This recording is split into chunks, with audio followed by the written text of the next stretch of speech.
And welcome back, everyone, here to Live Now from Fox. I'm your host, Mike Page. Always great to be here with you as we continue to always bring you the top stories and headlines from across the country. And one of the top stories that we've been covering for you for the last couple of weeks has been the Gabby Petito case. The search for Brian Laundrie does continue. So let's go out to Fox News' Jonathan Siri, who's out there live in Florida with the very latest. Jonathan, what can you tell us right now?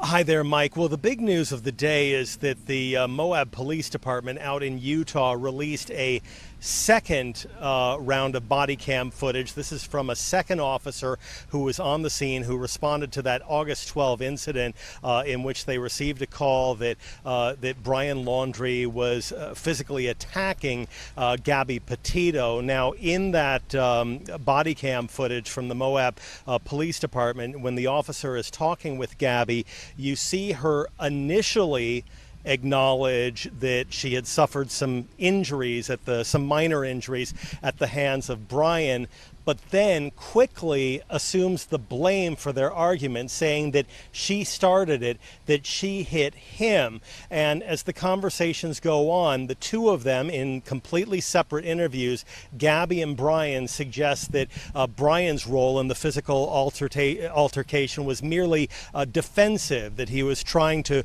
ward off Gabby's attack.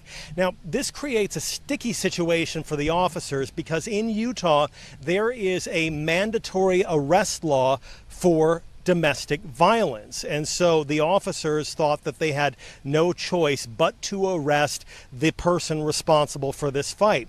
Because Gabby was accepting the blame, the officers in their conversations felt kind of awkward about charging this very petite young woman, much smaller than her boyfriend, who's taking the blame for this altercation. And so the officers, they go on their computer, one officer in particular, he's researching the law, and in discussions with his partner and also on the phone with his supervisor, comes to the conclusion that this is not necessarily a case of domestic violence, and that if Gabby, if her intention was not to harm Brian Laundrie, then it would not meet the definition of assault. And so this would be a way that the officers would not have to arrest her for domestic violence. So they go back to the car, to the van that the couple were in. Gabby's being questioned alone in the van, and the officers ask her whether she intended to cause bodily injury to Brian. She says no, and based on that, the officers decide not to charge her, not to arrest her. They agree to let the couple go because they don't want to press any charges against one another on condition that they spend the night apart. They did separate them for the night, but then we know what happened after that. The couple got back together the following day. They continued on their trip, and then later Gabby's body was found in that park in Wyoming. Now, because of this high-profile case and because of the horrible outcome for Gabby, the Moab police chief and the city of Moab have announced that there will be an independent investigation, that there's not anything obvious that appears to them that the officers did anything wrong, but they want to thoroughly investigate it to see whether they need to make any changes at the department level on how they respond to incidents like this so they can prevent something like this from happening in the future. Mike? Fox News' Jonathan Siri just really showcasing just how many legs to this story there really is and how many more probably will be in the coming days, maybe even in the hours. So, Jonathan, we appreciate all of your hard work and updates. My pleasure. Anytime, Mike.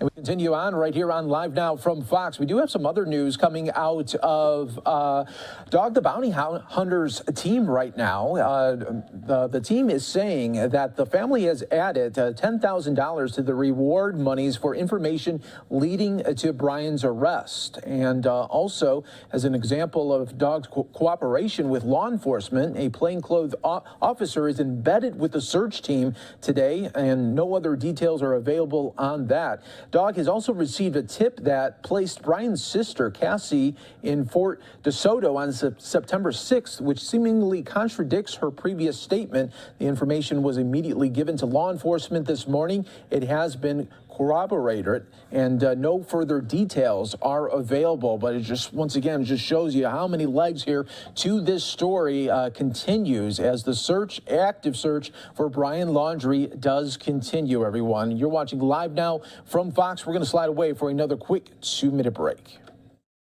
Over in the swamp.